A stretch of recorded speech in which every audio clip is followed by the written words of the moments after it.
मैं सोच भी नहीं सकता था कि कभी मेरी ज़िंदगी में एक ऐसा मोड़ आएगा जिससे मेरी ज़िंदगी बदल जाएगी। मैं सोच भी नहीं सकता था कि मेरी ज़िंदगी में भी खुशियाँ आ जाएँगी। 25 साल की उम्र तक का वक़्त मैंने मायूसी में गुज़ारा क्योंकि मुझे जिस खबर के बारे में पता चला था, वो खबर मेरे लिए कोई छोटी नहीं थी। जब मुझे पता चला कि मैं नामर्द हूँ, तो मुझे लगा कि मैं अगली सांस नहीं ले पाऊँगा। वो पूरी रात मैं रोता रहा, भगवान के आगे गिड़गिड़ाता रहा और उससे शिकवे शिकायतें करता रहा कि मेरे साथ ही ऐसा क्यों और मेरा ऐसा कौन-सा कसूर था, जो मेरे साथ ये सब कुछ हुआ। मुझे बचपन से ही एक लड़की से बहुत प्यार था। अगर मैं ये कहता कि उस लड़की के बगैर मैं ज़िंदगी गुज़ारना मेरे लिए मुश्किल था, तो इसमें कुछ भी गलत ना होता। मैं 5वीं कक्षा में पढ़ता था जब मैंने उस लड़की को पहली बार देखा था। तब मैं बहुत छोटा था और इन चीज़ों के बारे में ज़्यादा पता भी नहीं था। तब मुझे सिर्फ़ और सिर्फ़ एक चीज़ पता थी कि मैं उस लड़की को पसंद करता हूँ और मैं बड़ा होकर इस लड़की से शादी करूँगा। 5वीं कक्षा में ही मैंने अपनी मम्मी के कानों में जब ये बात डाली, तो मेरी बात सुनकर मम्मी हँसने लगी और मुझे कहने लगी, "अरे पहले थोड़े से बड़े तो हो जाओ, फिर हम इस बारे में सोचेंगे।" जब मम्मी ने मुझे कहा कि वो इस बारे में सोचेंगी, तो मुझे यकीन हो गया कि वो इसके साथ मेरी बात ज़रूर चलाएगी। मैं अपनी क्लास का सबसे खूबसूरत और सबसे मासूम लड़का था। मेरा गोरा रंग हर किसी को अपनी तरफ आकर्षित कर देता था। मैं अपनी क्लास में सबकी आंखों का तारा था और अपने स्कूल में भी सबसे प्यारा बच्चा था। टीचर्स मुझे अपने पास बुला बुलाकर प्यार करती थी। इसके अलावा सीनियर्स भी मुझसे गप्पे लड़ाते थे।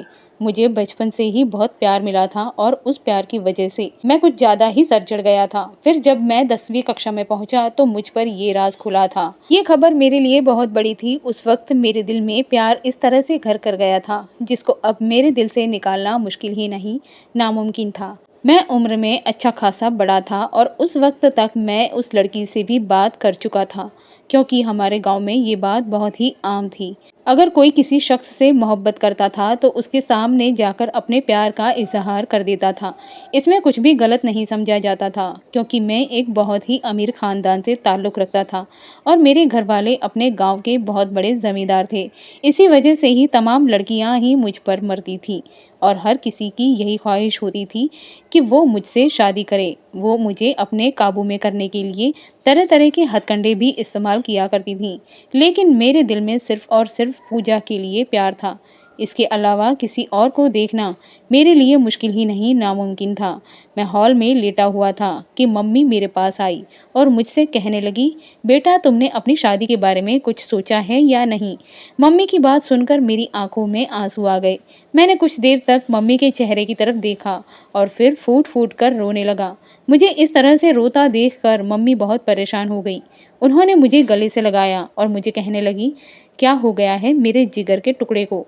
आखिर कौन-सी ऐसी बात है जिसने मेरे जिगर के टुकड़े को रुला दिया?" मम्मी की बात सुनकर मैं फिर ऊँची-ऊँची आवाज़ में रोने लगा। मेरे रोने की आवाज़ सुनकर तमाम नौकर वहाँ पर जमा हो गए। ये देखकर मम्मी बहुत परेशान हो गई। उन्होंने मेरा हाथ पकड़ा और मुझे कमरे में लेकर गई। वो तेजी से मेरे पास आई और मेरे हाथों को थामते हुए मुझे प्यार से बुलाते हुए कहने लगी, "मेरे प्यारे बच्चे को क्या हुआ है? मेरा प्यारा बच्चा क्यों रो रहा है?" ये कहते-कहते वो खुद रो पड़ी। उन्होंने मुझे अपने सीने से लगा लिया। मैं अपनी माँ का इकलौता बेटा था। मुझसे छोटी 4 बहनें थीं। मैं ना सिर्फ अपनी माँ की आंखों का तारा था, बल्कि अपने बाप का भी गुरूर था। मेरे पिता मुझसे बहुत प्यार करते थे। मेरी हर ख्वाहिश मेरे मुंह से निकलने से पहले ही पूरी हो जाती थी। वो हमेशा ही मुझे यही कहते थे कि तू मर्द का बच्चा है और तुझे बहुत मजबूत होना चाहिए। वो अक्सर प्यार से मुझे शेर मर्द कहते थे। उनकी बातें सुनकर मैं हमेशा ही बहुत खुश होता था और मेरा सर फक्र से ऊंचा हो जाता था। मैं सोच भी नहीं सकता था कि कभी मुझ पर ये हकीकत खुलेगी और मैं खुद से नजरें मिलाने के काबिल ही नहीं रहूंगा। मैं कुछ भी बोले बगैर रोए चला जा रहा था, जबकि मम्मी मुझे अपने सीने से लगाए बार-बार मुझे खामोश करवाने की कोशिश कर रही थी। जब मेरे आंसू रुक गए तो मैंने अपना चेहरा उठाया और अपनी माँ की तरफ देखते हुए कहा, "मम्मी, जो बात मैं तुम्हें बताने जा रहा हूँ, मुझे पता है कि उसके बाद तुम मुझसे नफरत करने लगोगी।" मेरी बात सुनकर मम्मी ने अपना दिल थाम लिया और मुझसे कहने लगी, तुम ये कैसी बातें कर रहे हो? आखिर एक माँ अपने बेटे से कैसे नफरत कर सकती है? तुम तो मेरी आंखों का तारा हो। फिर मेरी माँ मुझे प्यार से बुलाते हुए कहने लगी, क्या तुमसे कोई गलती हो गई है या तुमसे कोई गुनाह हो गया है? अगर ऐसा है तो मुझे बताओ, मैं तुम्हारी मदद करने की हर मुमकिन कोशिश करूंगी। मैं वादा करती हूँ कि इस बारे में किसी को भी पता नहीं चलेगा और तुम्हारी माँ हर प्रॉब्लम का हल निकाल देगी। मम्मी की बात सुनकर मैंने एक गहरी सांस ली और उन्हें कहा कि फिलहाल मैं जिस तकलीफ से गुजर रहा हूँ, उस तकलीफ को कोई इंसान कम नहीं कर सकता। मम्मी ने मेरा हाथ पकड़ा और मासूमियत से मुझे कहने लगी, चलो मैं तुम्हें डॉक्टर के पास लेकर जाती हूँ। उनकी बात सुनकर मेरे चेहरे पर जख्मी मुस्कुराहट फैल गई। मैंने उन्हें कहा कि इसका इलाज डॉक्टर के पास भी नहीं है। अब मम्मी बहुत ही परेशान नजर आ रही थी। उन्हें यूं लग रहा था जैसे मुझे कोई बीमारी हो गई है। मुझे फिलहाल जो तकलीफ हो रही थी वो तकलीफ इस बीमारी से भी ज्यादा थी। इससे तो अच्छा था कि मैं वाकई किसी खतरनाक बीमारी का शिकार हो जाता। कम से कम मुझे इस कदर शर्मिंदगी का सामना तो ना करना पड़ता। काफी देर तक मैं नजरें झुकाए मम्मी के सामने बैठा रहा। मुझ में हिम्मत ही नहीं हो रही थी कि मैं उन्हें अपने बारे में बता सकूं। मुझे उन्हें बताने में डर लग रहा था। पता नहीं वो मेरी बात सुनकर किस किस्मत का बर्ताव करेगी। ये सोचकर ही मुझे तकलीफ हो रही थी कि अगर मम्मी ने मुझसे नफरत की तो मैं कभी भी सर उठाने के काबिल नहीं रहूंगा। मैंने अपनी मम्मी से पूछा कि मम्मी, तुम कभी मुझसे नफरत तो नहीं करोगी? मेरी बात सुनकर मम्मी ने तेजी से ना में सिर हिलाया और मेरे माथे पर प्यार करते हुए कहने लगी, ऐसा कभी भी नहीं होगा। कितनी ही बड़ी बात क्यों ना हो जाए, मैं तुमसे कभी भी नफरत नहीं करूंगी, बल्कि मैं तुम्हें हमेशा अपने सीने से लगा कर रखूंगी। और फिर रोते हुए मैंने अपनी माँ को इस हकीकत के बारे में बता दिया। मेरी बात सुनकर माँ अपनी जगह पत्थर हो गई थी। हैरत से उनके मुंह से शब्द ही नहीं निकल रहे थे। उनकी आंखों से आंसू बहने लगे। उन्होंने मुझे जोर से गले से लगा लिया और ऊंची ऊंची आवाज में रोने लगी। हम दोनों माँ बेटा एक दूसरे का सहारा बने रोए चले जा रहे थे। मुझे एक पल के लिए भी चैन नहीं मिल रहा था।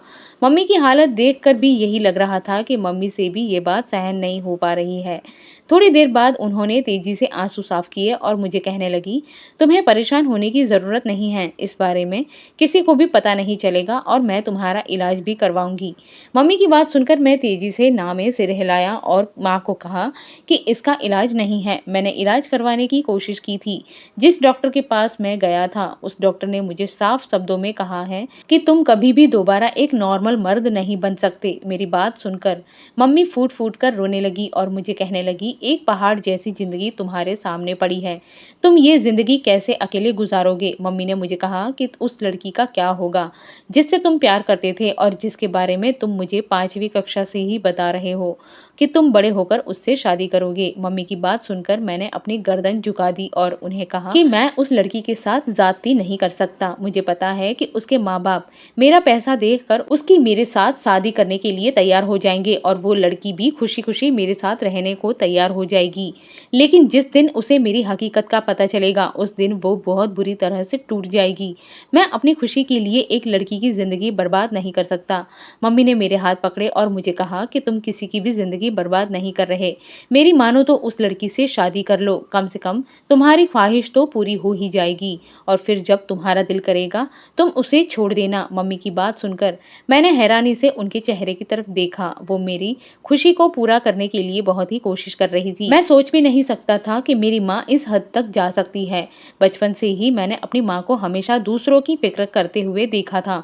जिंदगी में पहली बार मेरी माँ इस तरह की बातें कर रही थी। इसमें मम्मी का भी कोई कसूर नहीं था। वो ये सब कुछ सिर्फ और सिर्फ अपनी औलाद की खुशी के लिए कर रही थी और औलाद की खुशी किसको अच्छी नहीं लगती। मैं नहीं जानता था कि इसके बाद एक और बहुत बड़ी प्रॉब्लम है जो मेरी जिंदगी में आने जा रही है और उस प्रॉब्लम से निकलना मेरे लिए मुश्किल ही नहीं नामुमकिन होगा। शाम का वक्त था। मैं हॉल में बैठा हुआ था और अपनी जिंदगी के बारे में ही सोच रहा था कि अचानक ही पापा आए और मेरे करीब आकर बैठ गए। पापा को करीब बैठा देखकर मैं जल्दी से उठ खड़ा हुआ। पापा ने दोबारा मुझे बैठे रहने के लिए कहा और मेरे कंधे पर हाथ रखते हुए कहने लगे, तुम्हें मेरे लिए खड़ा होने की जरूरत नहीं है। मुझे अच्छी तरह से पता है कि तुम्हारे दिल में मेरे लिए कितनी इज्जत है। पापा की बात सुनकर मैंने उनके चेहरे की तरफ देखा। मैं अंदाजा नहीं लगा पाया था कि वो ये बात नॉर्मल अंदाज में कर रहे थे या फिर मुझ पर गुस्से से कर रहे थे। आज पापा का लहजा भी थोड़ा बदला बदला हुआ था। मुझे कुछ गलत होने का एहसास होने लगा। मुझे यूं लग रहा था जैसे पापा को मम्मी ने सब कुछ बता दिया है। पापा ने मुझसे पूछा कि तुम शादी कब कर रहे हो और किस लड़की से शादी कर रहे हो। पापा की बात सुनकर मेरा दिल तेजी से धड़का। मैंने उनसे कहा कि मैं अभी शादी नहीं करना चाहता। पापा ने पहले हैरानगी से मेरे चेहरे की तरफ देखा, फिर वो गुस्से से मुझे घूरने लगे। मेरी उम्र उस वक्त 19 साल थी और हमारे खानदान का रिवाज था कि हमारे खानदान के मर्द शादी कम उम्र में करते थे। पापा अपनी जगह पर उठ खड़े हुए और गुस्से से मेरी तरफ देखकर कहने लगे, ना मर्दों वाली बात ना करो। मुझे ऐसा लगा था जैसे पापा ने मुझे ताना दिया हो। उनका ताना मेरे दिल पर जाकर लगा। पापा की बात सुनकर मैं फूट फूट कर रोने लगा। ना जाने क्यों मैं अपने आप पर काबू ही नहीं रख पाया था। मुझे इस तरह से रोता देखकर पापा परेशान हो गए। वो तेजी से मेरे पास आए और कहने लगे, क्या हो गया है सुमित, क्यों रो रहा है? ये तूने लड़कियों वाले काम कब से शुरू कर दिए हैं? पापा उस वक्त बहुत ही गुस्से में लग रहे थे।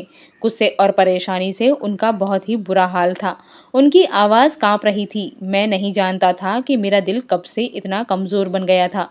मुझे छोटी छोटी बातों पर रोने आने लगा था और मैं अच्छी तरह से जानता था कि हमारे खानदान में मर्दों के लिए ये बात बहुत ही गैर मुनासिब है और जो मर्द रोते हैं उन्हें किसी मर्द में नहीं गिना जाता। मगर मैं क्या करता, मेरा दिल बहुत जख्मी था। मैंने पापा से कुछ भी नहीं कहा और खामोशी से साइड से होकर बाहर निकल गया। मेरा दिल बहुत बुरी तरह से टूट गया था। मैं नदी किनारे जाकर बैठ गया और अपनी आने वाली जिंदगी के बारे में सोचने लगा। पता नहीं मेरी जिंदगी में क्या लिखा हुआ था और मैं कैसे अपनी जिंदगी गुजारने वाला था। वहां पर बैठे हुए थोड़ी ही देर गुजरी थी जब अचानक ही ऐसा महसूस हुआ कि कोई मेरे पीछे आकर खड़ा हुआ हो। पलटकर देखा तो वहां पर पूजा खड़ी थी, जो मुस्कुराते हुए मुझे देख रही थी। पूजा को देखे हुए भी मुझे 1 महीना गुजर गया था। वो तेजी से मेरे करीब आकर बैठ गई और मुझसे पूछने लगी, कैसे हो और इतने अरसे से कहाँ गायब हो? वो बहुत ही नॉर्मल अंदाज में मुझसे बातें कर रही थी, मगर उसकी आंखें उसके लहजे का साथ नहीं दे रही थी। उसकी आंखों को देखकर ऐसा लग रहा था जैसे वो एक लंबे अरसे से रोती रही हो। पूजा की बात सुनकर मैंने एक गहरी सांस ली और उसे कहा कि मैं बिल्कुल ठीक हूँ, तुम अपनी बताओ, तुम कैसी हो? मैं गैर दिमागी से उसकी बातों का जवाब दे रहा था। क्या तुमने मुझे छोड़ दिया है? पूजा की बात सुनकर मैंने उसके चेहरे की तरफ देखा। उसकी आंखों से तेजी से आंसू बहने लगे। वो काफी देर से खुद पर कंट्रोल करने की कोशिश कर रही थी, लेकिन अब ऐसा लग रहा था जैसे उसका कंट्रोल खत्म हो गया है। मैंने उसकी बात का जवाब नहीं दिया और उसके सामने की तरफ देखने लगा। उसने मुझे कंधे से पकड़ा और मुझे झंझोड़ते हुए कहने लगी, मुझे सही सही बात बताओ, क्या तुमने मुझे छोड़ दिया है या तुम्हारा दिल मुझसे भर गया है? मैंने पूजा से कहा कि ऐसी कोई बात नहीं है, मैं बस तुम्हारे काबिल नहीं हूँ। भगवान के लिए अब इस तरह की बातें करके मेरा दिल परेशान ना करो। वो मेरे सामने हाथ जोड़ते हुए कहने लगी, छोटी सी थी जब तुमने मुझसे कहा था कि तुम मुझे पसंद करते हो और तुम बड़े होकर मुझसे शादी करोगे। तब से ये बात मेरे दिल में है कि मेरी शादी सिर्फ और सिर्फ सुमित से होगी। अब जब मेरे दिल में तुम्हारे लिए मोहब्बत पैदा हो गई है, अब मैंने अपना दिल तुम्हारे नाम कर दिया है, तो तुम मेरे साथ इस तरह का सलूक कर रहे हो। वो ऊंची ऊंची आवाज में रो रही थी। उसे इस तरह रोता हुआ देखकर मुझे बहुत तकलीफ महसूस हो रही थी, मगर मैं उसे खामोश नहीं करवा सकता था और ना ही उसे कोई तसल्ली दे सकता था। मैं फिलहाल उसे कोई भी इशारा नहीं दे सकता था, क्योंकि मैं नहीं चाहता था कि मेरी वजह से उसकी जिंदगी बर्बाद हो जाए। वो एकदम वहां से उठी और मेरे कदमों में बैठ गई। उसे अपने कदमों में बैठता देखकर मैंने तेजी से उसे पीछे हटाया, लेकिन वो मेरे कदमों को छोड़ने के लिए तैयार नहीं थी। वो कहने लगी कि मैं तुम्हारे पैर पड़ती हूँ, भगवान के लिए मुझे मत छोड़ो, भगवान के लिए मुझे खुद से दूर मत करो। तुम्हारे बगैर रहना मेरे लिए बहुत मुश्किल है, मैं तुम्हारे बगैर मर जाऊंगी। मैंने पूजा को कहा कि मैं तुम्हारे काबिल नहीं हूँ। मैं तुम्हें इस बारे में कैसे बताऊं? अगर मैं तुम्हारे साथ शादी कर भी लेता हूँ तब भी तुम्हारी जिंदगी बर्बाद हो जाएगी। पूजा ने तेजी से ना में सिर हिलाया और कहा कि तुम मुझे जिस हाल में रखो मैं उस हाल में रहने के लिए तैयार हूँ, क्योंकि अब मेरे दिल में सिर्फ और सिर्फ तुम्हारा प्यार है। तुम्हारे अलावा किसी और मर्द के बारे में सोचने सोचना मेरे लिए बहुत मुश्किल है, लेकिन मैं एक मर्द नहीं हूँ, ये बात सिर्फ मैं दिल में ही कह सका, क्योंकि मुझे पूजा के सामने ये बात कहने में मुझ में हिम्मत नहीं थी। मैं नहीं चाहता था कि उसे एक नए सिरे से मुझसे नफरत हो। मैं वहां से उठ गया और पूजा को कहने लगा, काफी देर हो गई है, तुम अपने घर जाओ, मुझे भी घर जाना है। पूजा शिकायती नजरों से मेरी तरफ देखा और उसने मुझसे कहा कि तुम्हारी वजह से मैंने इतने अच्छे अच्छे रिश्ते ठुकरा दिए हैं, सिर्फ और सिर्फ तुमसे शादी करने के लिए। तो फिर अब उनसे शादी करने के लिए तैयार हो जाओ। इतना कहते हुए मैं पूजा को वहां पर रोता हुआ छोड़कर घर वापस चला आया। घर वापस आने पर मेरी आंखों से भी आंसू बह रहे थे। मुझे ऐसा लग रहा था जैसे मैंने अपने दिल को अपने सीने से जुदा कर दिया हो। बहुत तकलीफ का एहसास हो रहा था। जब घर के अंदर दाखिल हुआ तो सामने ही मम्मी खड़ी थी। मुझे देखकर वो तेजी से मेरे पास आई और मुझे गले से लगाते हुए कहने लगी, मैंने तुम्हारा इलाज का बंदोबस्त कर दिया है। मम्मी की बात सुनकर मैंने ना में सिर हिलाया और उनसे कहा कि फिलहाल मैं इलाज नहीं करवाना चाहता, क्योंकि मुझे पता है कि ये मुमकिन नहीं है और मैं हर बार एक ही तकलीफ से नहीं गुजर सकता। मगर मेरी मम्मी मेरी कोई भी बात सुनने के लिए तैयार ही नहीं थी। वो मुझे एक बड़े से अस्पताल ले गई। वहां जाकर डॉक्टर ने मेरा चेकअप किया और वो तकरीबन 3 महीने तक मुझे दवाइयां खाने के लिए दी। 3 महीना के बाद भी मेरी हालत में जरा भी फर्क नहीं आया। दोबारा से उम्मीद का दिया जलाकर खत्म हो गया था। अब तो मुझे डॉक्टर के नाम से ही नफरत हो गई थी। ये लोग मुझे सिर्फ और सिर्फ दूसरों का मजाक उड़ाने वाले लगते थे, जो दूसरों की उम्मीद का दिया थमा देते थे, उनसे पैसे बटोरते थे और फिर जब कुछ होने की बारी आती थी तब सब कुछ भगवान पर छोड़कर कह देते थे कि हमने अपनी पूरी कोशिश की है, लेकिन शायद आपके बेटे के नसीब में ही ये सब कुछ नहीं था। वो बेशक गलत बात नहीं करते थे, लेकिन मैं चाहता था कि वो पहले ही मुझे बता दे कि ये मुमकिन नहीं है। उसके बाद दोबारा मम्मी मेरे पास आई तो मैंने मम्मी के सामने हाथ जोड़ दिए और उन्हें कहा कि अब बस हो गई। अब मुझ में इतनी हिम्मत नहीं है कि मैं अपना तमाशा बनाता फिरूं। मेरी बात सुनकर मम्मी फूट फूट कर रोने लगी और मुझसे कहने लगी कि तुम अपनी सारी जिंदगी ऐसे कैसे गुजारोगे? तुम इस हवेली के वारिस हो। हमें तुम्हारी औलाद चाहिए ताकि तुम्हारे बाद भी ये हवेली कायम रह सके। मम्मी की बात सुनकर मैंने गहरी सांस ली और उन्हें कहा कि शायद मैं आपको कभी भी औलाद ना दे सकूं। मम्मी बहुत ज्यादा मायूस नजर आ रही थीं। उन्होंने मुझे कहा कि तुम्हारे बाप मुझे बहुत परेशान कर रहे हैं। तुम्हारा बाप का कहना है कि तुम्हारी शादी जल्द से जल्द हो जानी चाहिए और वो तुम्हारी शादी के लिए लड़कियों के रिश्ते भी ढूंढ रहे हैं। मुझे समझ नहीं आ रहा है कि तुम्हारे बाप को कैसे रोकूं। तुम अपने बाप को अच्छी तरह से जानते हो कि जब वो एक बार कोई काम करने का इरादा कर लेता है तो फिर उसे रोकना मुश्किल ही नहीं नामुमकिन हो जाता है। मम्मी की बात सुनकर मैं दोबारा से रोने लगा और उन्हें कहने लगा, भगवान के लिए पापा को रोके। आप अच्छी तरह से जानती हैं कि मेरे लिए ये सब कुछ मुमकिन नहीं है। अगर उस औरत ने मेरा राज खोल दिया तो फिर मैं बर्बाद हो जाऊंगा। मम्मी ने मुझे तसल्ली दी और कहा, तुम फिक्र मत करो, मैं उस औरत को सब कुछ समझा दूंगी। मुझे पता है कि वो एक लालची लड़की होगी, क्योंकि तुम्हारा बाप हमेशा ही लालची खानदान में हाथ डालता है। मम्मी की बात सुनकर मैं हैरानी से उन्हें देखने लगा और उन्हें कहा कि मैं खुद ही अपनी मर्जी की एक औरत से शादी कर लूंगा। आप लोगों को मेरे लिए हाथ पांव मारने की जरूरत नहीं है। अचानक मम्मी मुझसे कहने लगी, तुम एक बूढ़ी औरत से शादी क्यों नहीं कर लेते? मम्मी की बात सुनकर मैंने हैरानी से उनके चेहरे की तरफ देखा, लेकिन उनकी आंखें चमक रही थी। उन्होंने मुझे कहा कि तुम एक बूढ़ी औरत से शादी कर लो। जिस दिन तुम्हारी शादी होगी उस दिन उस औरत को मैं घूंघट डालकर छुपा लूंगी। किसी को भी अंदाजा नहीं हो पाएगा कि ये एक बूढ़ी औरत है। इस तरह सारे खानदान वालों को तुम्हारी शादी के बारे में पता चल जाएगा और फिर तुम्हारी मुश्किल भी दूर हो जाएगी, क्योंकि मुझे यकीन है वो तुमसे कभी भी औलाद के लिए नहीं कहेगी। मम्मी की बात मुझे किसी हद तक सही लग रही थी। वो ठीक कह रही थी। इसी तरह से ना मैं सिर्फ लोगों के बेतुके सवाल से बच जाता, बल्कि इसके साथ साथ मेरी जिंदगी भी संवर जाती। और जहाँ तक मेरे बाप का सवाल था, तो मेरा बाप अगले 2 साल के लिए विदेश जा रहा था। दरअसल यहाँ पर वो एक केस में बुरी तरह से फंस गया था और इसके लिए वो यहाँ से भागना चाहता था। जब मैंने पापा से शादी की बात की तो मेरी बात सुनकर मेरा बाप आग बबूला हो गया। वो मुझे कहने लगा, यहाँ पर तुम्हारे बाप बुरी तरह से फंसा हुआ है और तुम हो कि जिसे अपनी शादी की फिक्र है। अगर तुम्हें बहुत शादी का शौक हो रहा है तो मेरे बगैर ही शादी कर लेना, क्योंकि मेरे पास इतना टाइम नहीं है कि मैं यहाँ पर रुककर तुम्हारी शादी अटेंड करूं। पापा ने बहुत ही गुस्से में ये सब कहा था। पापा की हालत को मैं बहुत ही अच्छी तरह से समझ रहा था। वो इस वक्त बहुत परेशान थे। क्योंकि उन पर मर्डर का केस चल रहा था। अगले ही दिन पापा विदेश चले गए। पापा के जाने के बाद मैंने मम्मी से सलाह मशवरा किया और उन्हें कहा कि मैं अपनी मर्जी की एक बूढ़ी औरत को चुनूंगा, क्योंकि मैं जानता था कि मम्मी मेरी शादी किसी जवान लड़की से कर देगी या फिर कोई चालाकी दिखाएगी। जब मैंने मम्मी से ये बात की तो मेरी बात सुनकर मम्मी के चेहरे पर एक मुस्कुराहट फैल गई। वो मुझे कहने लगी कि मुझे पता था तुम यही बात करोगे। मम्मी की बात सुनकर मैं मुस्कुराने लगा और उन्हें कहा कि बस क्या करूं, आप पर मुझे यकीन ही नहीं है। मम्मी की मुस्कुराहट एकदम ही गायब हो गई, मगर मुझे इस चीज से फर्क नहीं पड़ता था। इस वक्त मेरा दिल टुकड़े टुकड़े था और मैं बस किसी तरह से इस सारे झंझट से जान छुड़वाना चाहता था ताकि लोगों की बातों से पीछा छूट जाए। मैंने एक और फैसला किया था।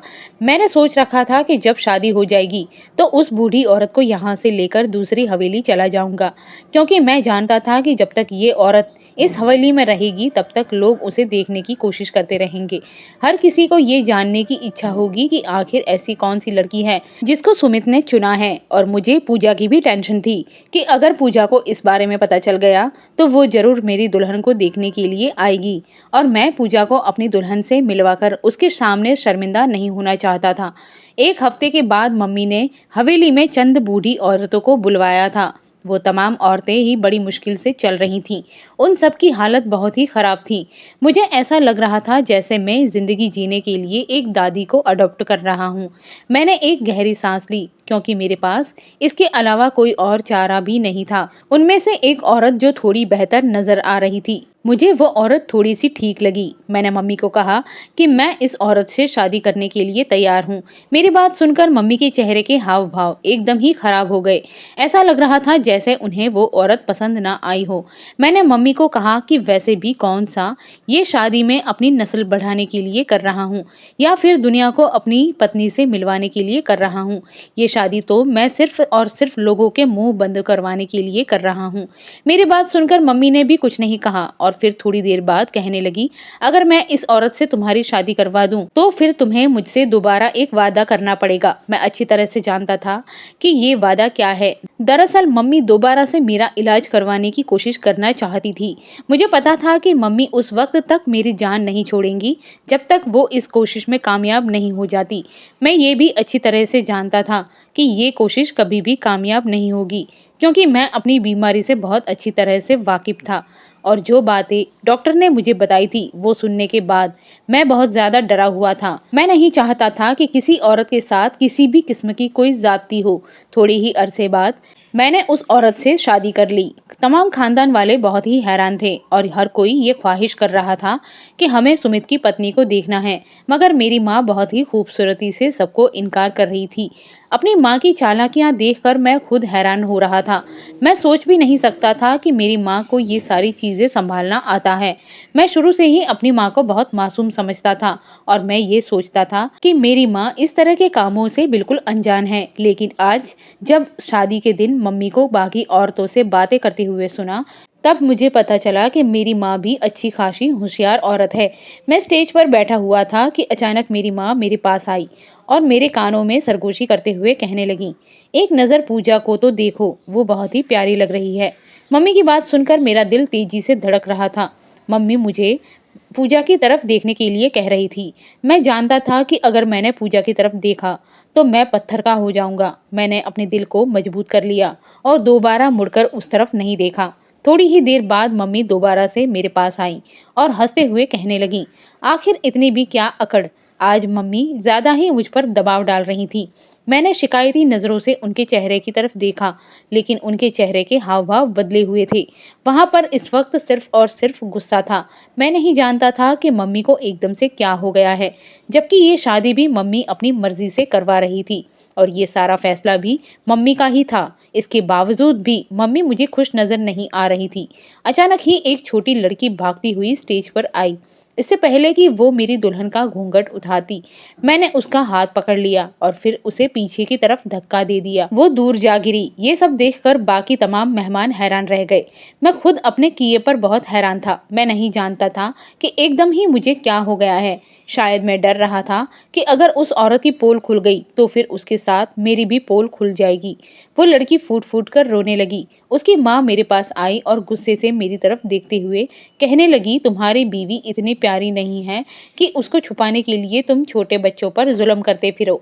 उस औरत की बात सुनकर मैं थोड़ा सा शर्मिंदा हो गया। मुझे अपनी गलती का एहसास हो रहा था।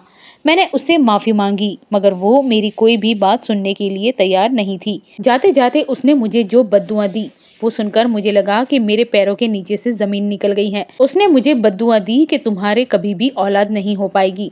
मैं हैरानी से उसकी तरफ देखा, लेकिन वो इस वक्त बहुत दुखी लग रही थी। उसे अपनी बेटी की तकलीफ बर्दाश्त नहीं हो रही थी। मैंने माँ की तरफ देखा तो मेरी माँ भी अजीबोगरीब नजरों से मेरी तरफ ही देख रही थी।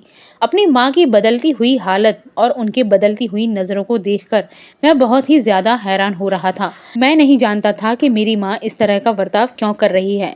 उस औरत को घर ले जाने के बजाय मैं दूसरी हवेली लेकर चला गया। जब मेरी माँ को इस बारे में पता चला तो मेरी माँ ने बहुत हल्ला मचाया। वो सबके लिए राजी नहीं हो रही थी, लेकिन इस बार मैंने अपनी माँ की एक भी बात नहीं सुनी। मैं जानता था कि अगर मैं उसे अपनी पुरानी हवेली लेकर गया तो वहां पर बहुत तमाशा बनेगा। मैं नहीं चाहता था कि कोई मेरा तमाशा बनाए। उसे लेकर जब मैं इस हवेली में पहुंचा तो नौकर नौकरानियां पहले से ही मौजूद थे और मेरे हाथों से सामान लेते हुए मेरा और मेरी पत्नी का स्वागत करने लगे।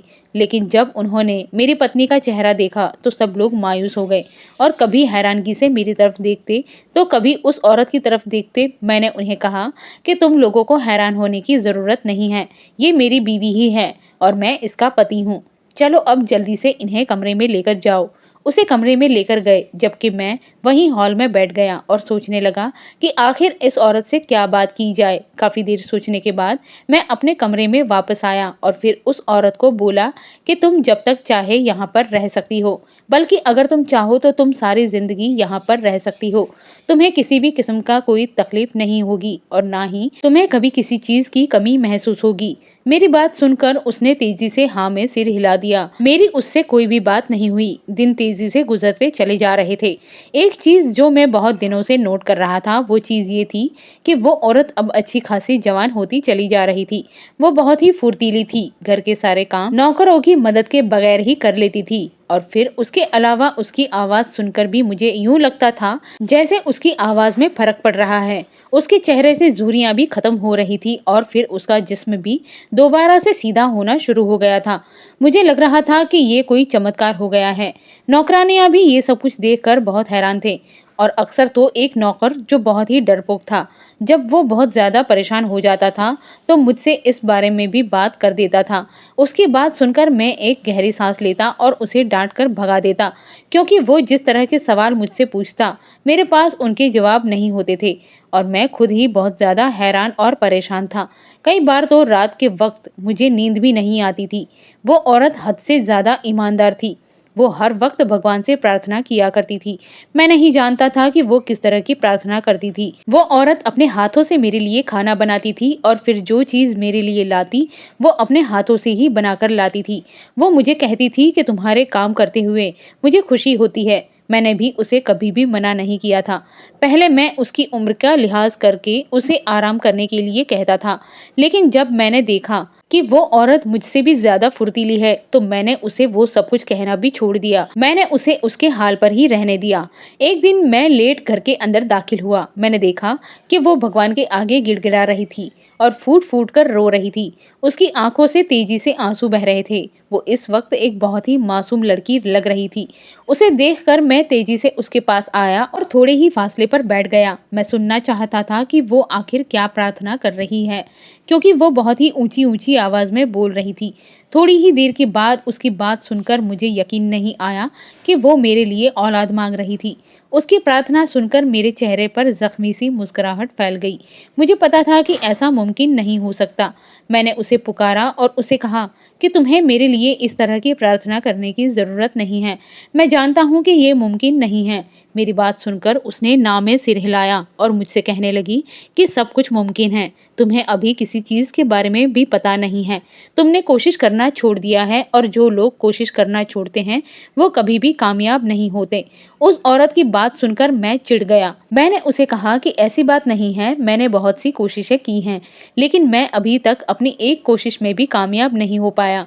अब मेरी हिम्मत जवाब दे चुकी है। उसने मुझे कहा कि मुझे यकीन है कि तुम्हारे घर में एक बहुत ही प्यारी सी बेटी पैदा होगी। उस औरत से बहस करना बेकार था। मैं चुपचाप अपने कमरे में चला गया। कमरे में जाकर लेटा और सोने की कोशिश करने लगा, मगर नींद मेरी आंखों से कोसों दूर थी। मेरे कानों में अभी तक उस औरत की बातें गूंज रही थी। उसने मुझे एक बेटी की दुआ दी थी। बेटी के बारे में सोचकर ही मेरे दिल में गुदगुदी होने लगी। मुझे बच्चे शुरू से ही बहुत पसंद थे, लेकिन जब मुझे ये खबर मिली कि मैं नामर्द हूँ तो मैं बहुत ज्यादा मायूस हो गया और फिर इस ख्वाहिश का गला भी घोंट दिया। मगर आज उस औरत के मुंह से अपने लिए ये दुआ सुनकर मुझे बहुत ही खुशी महसूस हो रही थी। ये दुआ तो कभी मुझे मेरी माँ ने भी नहीं दी थी। दिन तेजी से गुजरते चले जा रहे थे और फिर एक दिन उस औरत ने मुझे बताया कि वो माँ बनने वाली है। उसकी बात सुनकर मुझे लगा कि मेरे पैरों के नीचे से जमीन निकल गई है। ये किसी भी तरह मुमकिन नहीं हो सकता था। आज उस औरत का चेहरा पहले से भी बहुत बेहतर लग रहा था। ऐसा लग रहा था जैसे वो दिन ब दिन जवान होती चली जा रही है। मैं उसके टेस्ट करवाने के लिए अस्पताल लेकर चला गया, लेकिन वहां जाने के बाद मुझे जिस खबर का पता चला, मुझे लगा कि मेरे पैरों के नीचे से जमीन निकल गई है। अपने टेस्ट करवाने की बजाय उसने मेरे टेस्ट करवाए। मेरे टेस्ट में रिपोर्ट्स बिल्कुल ठीक आई थी। मैं भी काफी दिनों से अपने जिस्म में होने वाली बदलाव को महसूस कर रहा था, लेकिन मैं उससे नजरें चुरा रहा था। मुझे लग रहा था कि ये सिर्फ मेरा वहम है। मेरी रिपोर्ट्स बिल्कुल ठीक थी, यानी कि मैं एक नॉर्मल इंसान बन गया था। लेकिन अभी भी मुझे थोड़ा वक्त चाहिए था। तब मुझ पर एक और राज खुला कि मुझे छोटी सी उम्र से ही एक ऐसी गोलियां दी जा रही थी जिसके जरिए मैं हमेशा हमेशा के लिए नामर्द बन सकता था। डॉक्टर की बात सुनकर मैं बहुत परेशान हो गया। जब मैंने उस औरत से पूछा, उस औरत ने मुझे कहा कि ये सब कुछ करने वाला कोई और नहीं बल्कि तुम्हारी माँ ही है। तब मुझ पर ये राज खुला कि वो औरत कोई और नहीं बल्कि मेरी माँ की सहेली की बेटी थी। वो बचपन से ही मुझे बहुत पसंद करती थी और उसने मेरी माँ को ही ये आइडिया दिया था कि वो मेरी शादी किसी बूढ़ी औरत से कर दे। उसने मेरी माँ को तसल्ली दी थी वो मुझे हमेशा के लिए बर्बाद कर देगी और मुझे मार डालेगी। लेकिन जब वो औरत मुझसे मिली तो उसे मुझसे मोहब्बत हो गई। वो मुझसे 1-2 साल बड़ी थी, लेकिन वो बूढ़ी नहीं थी। उसने सिर्फ मेकअप कर रखा था। मैंने कभी भी गौर से उसके चेहरे की तरफ नहीं देखा था। जो मुझे कभी अंदाजा होता। अगले दिन अपनी माँ से सब पूछने के लिए गया तो वो पहले ही किसी से कॉल पर बिजी थी और उसे कह रही थी कि तुम फिक्र मत करो, ये आदमी कभी भी औलाद पैदा नहीं कर पाएगा। इसकी सारी जायदाद सिर्फ और सिर्फ मेरी बच्चियों की होगी। मेरी माँ मेरी सौतेली माँ थी, लेकिन वो मुझसे बचपन से ही प्यार से पेश आती थी। उसने कभी भी मुझे एहसास नहीं होने दिया कि वो सौतेली है। मैंने जाना था कि ये सारी मोहब्बत सिर्फ और सिर्फ एक झूठ और फरेब है। मैंने अभी अपनी माँ को कुछ भी नहीं कहा और खामोशी से वहां से चला गया। जब मैं बिल्कुल ठीक हो गया तो फिर भगवान ने 2 महीने के बाद ही मेरी पत्नी पर एहसान कर दिया और वो उम्मीद से हो गई। मैं तकरीबन 9 महीने तक इंतजार करता रहा। 9 महीने के बाद एक बेटा लेकर मैं अपनी हवेली वापस चला गया। मेरी माँ ने जब मेरे हाथों में बेटा देखा तो वो ना में सिर हिलाने लगी और कहने लगी कि ऐसा मुमकिन नहीं हो सकता, तेरी पत्नी बदकिरदार है। माँ की बात सुनकर मैं उन्हें बता दिया कि मुझे आपकी हकीकत के बारे में पता चल गया है। बेहतर यही है कि ये ड्रामेबाजी बंद कर दें। फिर मैंने अपने बाप को भी अपनी माँ की हकीकत के बारे में बता दिया। मेरा बाप मेरी माँ को तलाक देने जा रहा था, मगर मैंने अपने बाप को रोक दिया। मेरी माँ के लिए यही सजा बहुत कम थी कि वो पूरी जिंदगी ही अब शर्मिंदगी के बोझ तले गुजारने जा रही थी।